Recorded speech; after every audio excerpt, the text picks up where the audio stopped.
원리로 이해하는 양쌤의 중학교 과학인강 2. 산은 공통적인 성질이 있어 두 번째 시간 공부를 하도록 하겠습니다. 지난 시간에 산에 간이 전기 전도도 장치를 집어넣어서 전류가 흐르는 것을 확인하는 실험을 했잖아요. 그랬을 때 묽은 염산과 아세트산 수용액의 경우에 전류가 흐르는 정도가 달라요. 자, 거기에 대해서 실험하는 영상을 보도록 할게요. 묽은 염산과 아세트산 수용액이 같은 양만큼 담긴 비커에 전기 전도도 장치를 넣어 변화를 관찰합니다. 불빛이 나타나죠? 그런데 불빛의 세기가 다릅니다. 즉, 강한 산인 묽은 염산의 불빛이 약한 산인 아세트산 수용액보다 강한 걸 볼 수 있는데요. 실험에서 본 것과 같이 묽은 염산이 아세트산 수용액보다 간이 전기 전도도 측정 장치에 불이 더 밝게 들어오는 걸 볼 수 있었잖아요. 그 얘기는 묽은 염산이 아세트산 수용액보다 전류가 더 세게 흐르기 때문에 그런 거겠죠. 자, 그러면 왜 묽은 염산에서 전류가 더 세게 흐르냐 이거에 대해서 알아보면요. 염산은 HCl이잖아요. 이걸 물에 넣게 되면 H 플러스 이온과 Cl 마이너스 이온으로 이온화가 이루어지게 되죠. 그리고 아세트산은 CH3COOH잖아요. 이거를 물에 넣게 되면 H 플러스 이온과 CH3COO 마이너스 이온으로 이온화가 이루어지는데, 지금 그림을 보시면 이 염산의 경우에는 대부분이 이온화를 했잖아요. 그런데 아세트산의 경우에는 일부만 이온화하고 많은 수가 이온화되지 않고 분자 상태로 남아있는 걸 볼 수가 있어요. 다시 말하면 염산이 아세트산보다 이온화가 훨씬 더 잘 된다는 얘기죠. 자, 그랬을 때 이 간이 전기 전도도 측정 장치를 수용액에 넣게 되면 이런 이온의 경우에는 전하를 띠고 있기 때문에 양이온은 플러스 전하를 띠니까 마이너스 극으로 끌려가고, 음이온은 마이너스 전하를 띠니까 플러스 극으로 끌려가잖아요. 이런 식으로요. 그런데 분자의 경우에는 전기적으로 중성이죠. 여기 보시면 CH3COOH 이 분자 전체의 전하를 계산해 보면 H 플러스가 플러스 1이고 CH3COO 마이너스가 마이너스 1인데 이게 결합하고 있으니까 두 개의 전하를 더하면 0이 돼요. 그래서 이 분자의 경우에는 전하가 0, 전기를 띠지 않는 상태가 되는 거고요. 그래서 이런 CH3COOH라고 하는 이런 분자들은 전하를 띠고 있지 않기 때문에 마이너스 극이나 플러스 극으로 끌려가지 않는 걸 볼 수 있어요. 그러면 생각을 해봐요. 이렇게 플러스 극이나 마이너스 극으로 이동하는 이온의 숫자가 염산이 훨씬 많잖아요. 아세트산 수용액보다. 이렇게 양쪽 극으로 끌려가는 이온의 숫자가 많으면 이 전기 회로에 전류가 더 세게 흐르겠죠. 그래서 묽은 염산에서 불이 더 밝게 들어왔던 거예요. 그러면 학습지에 3번 산의 세기에 대해서 공부를 해보도록 할게요. 아까 얘기했듯이 염산 HCl의 경우에는 물에 녹으면 이렇게 대부분 이온화해서 H 플러스와 Cl 마이너스 이온들이 물속에 들어있게 되죠. 그래서 결국 H 플러스를 많이 내놓게 되는 그런 산인데, 이런 산은 H 플러스라고 하는 수소이온이 많으면 우리 지난 시간에 산성, 그러니까 산의 공통적인 성질들을 배웠잖아요. 이렇게 H 플러스가 많으면 산성을 강하게 나타내겠죠. 그래서 이러한 산을 강한 산이니까 강산이라고 부르는 거예요. 그리고 이런 강산의 특징은 아까 실험했듯이 이온의 수가 많으니까 전류가 강하게 흐르게 되고요. 강산의 예를 들면 아까 봤던 염산 HCl이 있고요. 질산 HNO3가 있고요. 황산 H2SO4 이런 것들이 대표적인 강산이에요. 여기 밑에 그림 보시면 황산의 이온화를 보여주고 있는데요. 황산은 H2SO4니까 H 두 개의 SO4 이렇게 붙어 있는 거잖아요. 자, 만약에 이런 이제 황산이 있다라고 하면 이거는 이제 황산을 모형으로 표현한 거고요. 실제 이제 황산에 H2SO4라고 하는 게 많이 들어있는데 지금 뭐 3개만 그려 놓은 거예요. 자, 만약에 이렇게 H2SO4가 물에 들어가면 어떻게 될까요? 황산은 강산이기 때문에 물에 녹으면 대부분이 이온화 하겠죠. 그래서 H 플러스 2개랑 SO4 E-로 이렇게 분리가 되겠죠. 자, 그래서 이제 염산이랑 비교해서 보면요. 염산의 경우에는 H 플러스와 Cl-의 개수비를 한번 세어볼게요. 염산은 HCl이니까 물에 넣으면 H 플러스랑 Cl-가 1대1로 분리가 되겠죠. 자, 실제 세어보면 지금 H 플러스가 4개, Cl-가 4개니까 개수비가 1대1 맞죠. 황산은 H2SO4니까 물에 넣으면 H 플러스 2개에 SO4 E-1개, 그러니까 개수비가 2대1로 이온화가 되겠죠. 마찬가지 그림에서 한번 살펴보면요. H 플러스가 지금 6개, SO4 E-가 3개니까 개수비가 2대1 맞죠. 이런 식으로 이온화를 잘 따져서 그려주면 되는 거예요. 이번에는 약산에 대해서 알아볼게요. 아까 실험에서 봤듯이 아세트산 CH3COOH의 경우에는 물에 녹았을 때 일부만 이온화가 됐잖아요. 이렇게 H 플러스와 CH3CO-로 일부만 이온화가 되고 나머지는 분자 상태 그대로 남아 있었죠.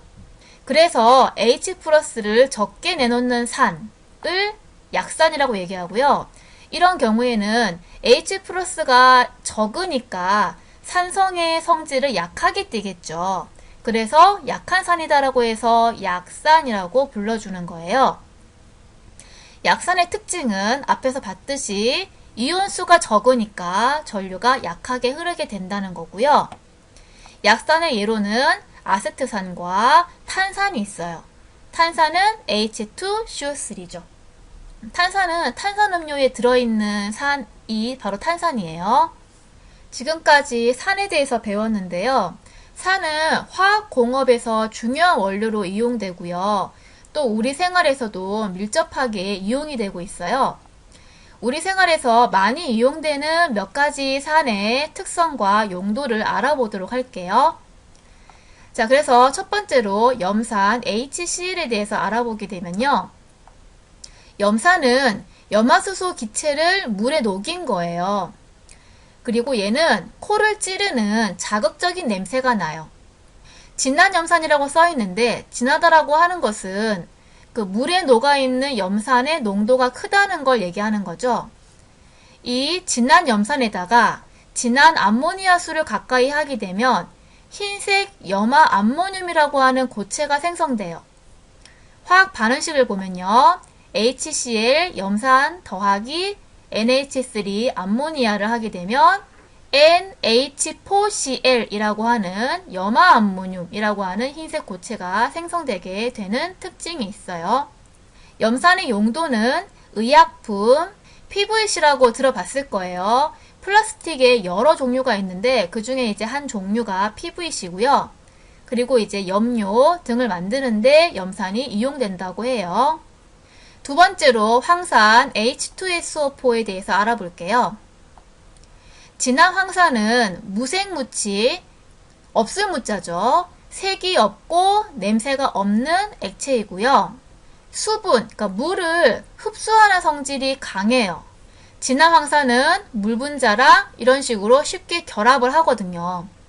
그래서 황산은 물을 흡수하는 성질이 강하기 때문에 건조제나 탈수제로, 그러니까 건조를 시킬 때나 탈수는 물을 뺀다는 거죠. 물을 빼는 그런 제품으로 이용되는 거예요.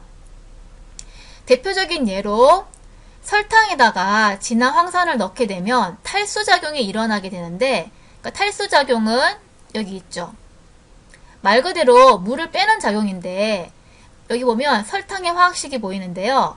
설탕처럼 수소와 산소가 들어있는 물질에서 수소와 산소를 결합시켜서 물을 빼버리는 거예요. 그러면 설탕의 경우에는 어떻게 돼요? 11개의 H2O가 빠져나오면 12개의 탄소만 남는 거죠. 그래서 설탕에 진한 황산을 넣게 되면 탈수작용이 일어나서 이렇게 지금 보면 설탕에 있던 물이 이렇게 기미라고 하는 이 물이잖아요. 이 물이 빠져나가고 이 검은 탄소 성분만 남게 되는 걸 볼 수가 있어요. 이렇게 황산은 탈수작용을 일으킨다는 거죠. 그러면 이 실험 영상을 보도록 할게요.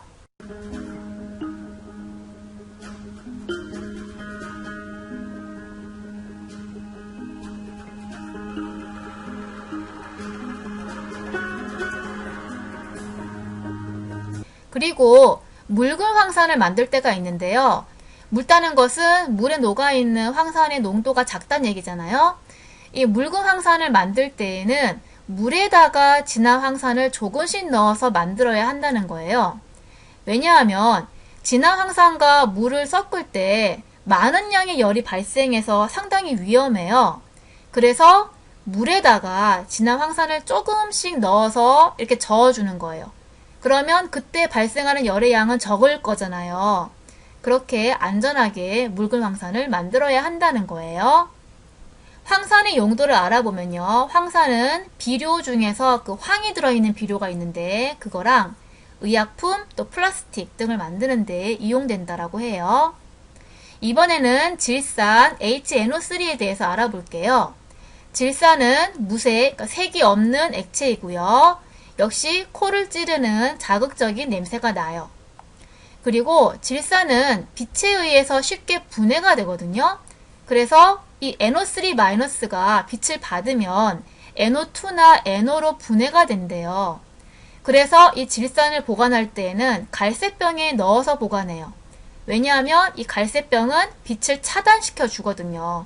그러니까 빛이 질산에 들어가지 못하게 빛을 막아준단 말이에요. 그래서 그렇게 보관하고요. 대표적인 게 맥주병도 마찬가지예요. 이 맥주를 보관할 때 빛을 차단시키기 위해서 갈색병을 이용하는 거예요. 자, 질산의 용도는요. 역시 그 비료 중에서 질소가 들어있는 비료가 있거든요. 그거 만들 때 그리고 물감, 다이너마이트라고 하는 폭약 알죠? 이걸 만드는데 질산이 이용되는 거예요. 지금까지 얘기한 이 세 가지 산은 화학공업에서 원료로 사용하는 그런 화학약품들이고요. 지금부터는 우리 주변에서 많이 사용하고 있는 산에 대해서 알아보도록 할게요. 아세트산 CH3COOH의 경우에는요. 식초에 들어있는 거예요. 그러니까 식초라고 하는 것은 물에다가 3에서 4%로 아세트산을 녹인 수용액이에요. 그래서 식초는 이렇게 산이 들어있기 때문에 신맛이 나는 거죠. 자, 그리고 탄산 H2CO3라고 하는 거는요. 이산화탄소를 물에 녹인 산이에요. 화학 반응식을 보시면요. 이산화탄소 CO2 더하기 물 H2를 하면 H2CO3 탄산이 되잖아요. 그래서 콜라, 사이다 등등의 탄산음료에 이 탄산이 들어있어요. 탄산음료 만들 때 물에다가 이산화탄소를 녹여서 만드는 거잖아요. 자, 그리고 이제 폼산이라고 하는 게 있어요. HCOOH라고 쓰는데요. 이거는 개미나 벌과 같은 곤충의 분비물에 이 폼산이 들어있어요. 그래서 곤충에 물렸을 때 폼산이 몸에 들어가잖아요. 그래서 물린 부위가 부어오르면서 이 통증, 아픔을 느끼게 하는 그 원인이 되는 게 바로 폼산이에요. 이 폼산은 쉽게 개미산이라고 부르기도 해요. 그리고 우리가 먹는 과일 중에서 신맛이 나는 과일에 산이 들어있겠죠. 그래서 어떤 게 있냐면 뭐 귤이나 레몬에는 구연산이 들어있고요. 포도에는 포도산, 사과에는 사과산이 들어있는 거예요. 산과 관련해서 산성 비의 생성과 피해에 대해서 알아보도록 할게요. 대기 중에는 이산화탄소가 0.03% 정도 포함되어 있잖아요. 자, 비가 내리게 되면 이런 이산화탄소가 물에 녹겠죠. 그러면 아까 봤죠? 이산화탄소 CO2 더하기 물 H2O 하게 되면 H2CO3라고 하는 탄산이 만들어지는데 이 탄산은 약한산이잖아요. 약산이잖아요. 그래서 빗물은 자연적으로 약한 산성을 띠고 있는 거예요. 그런데 문제가 뭐냐면요. 공장이나 자동차에서 석탄이나 석유를 태우게 되는데 그때 나오는 매연이 이산화황, SO2, 그 다음에 질소산화물, NO나 NO2 이런 것들이 매연으로 나오는데 이런 것들이 대기 중에 있어요.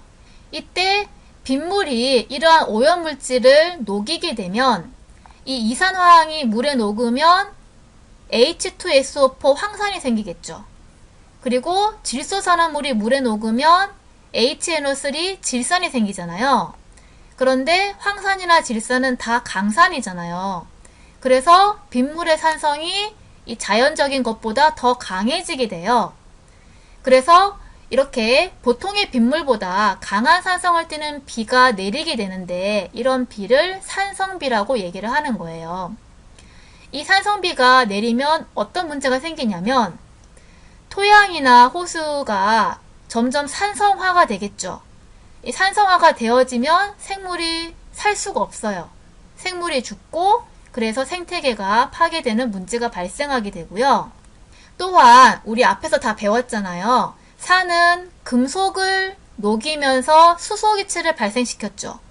그리고 산은 탄산칼슘, CaCO3를 녹이면서 이산화탄소 기체를 발생시켰잖아요. 그래서 산성비가 내리게 되면 이런 철이라고 하는 금속을 녹여버리게 되겠죠. 철이 다리에도 있고 여기저기에 철이 많잖아요. 그리고 이런 대리석, 그 문화유산 중에 대리석으로 만들어진 게 많은데 대리석이 탄산칼슘이 성분이잖아요. 이거를 녹여서 피해를 준다는 거예요. 자, 그러면 산성비에 대한 영상을 보도록 할게요. 공장이나 자동차에서 배출되는 질소 및 황산화물 등이 빗방울에 섞여 질산, 황산 등으로 변해내리는 pH 5.6 이하의 빗물, 바로 산성비인데요. 산성비는 산림을 황폐화시키고 하천이나 호수를 산성화시켜 물고기의 떼죽음을 유발합니다. 또 금속, 철제와 콘크리트 등의 건축 구조물은 물론 고고학적 유물까지도 부식시켜 경제적, 문화적으로 큰 손실을 야기하고 있죠. 여기까지 수업을 마치도록 하겠습니다.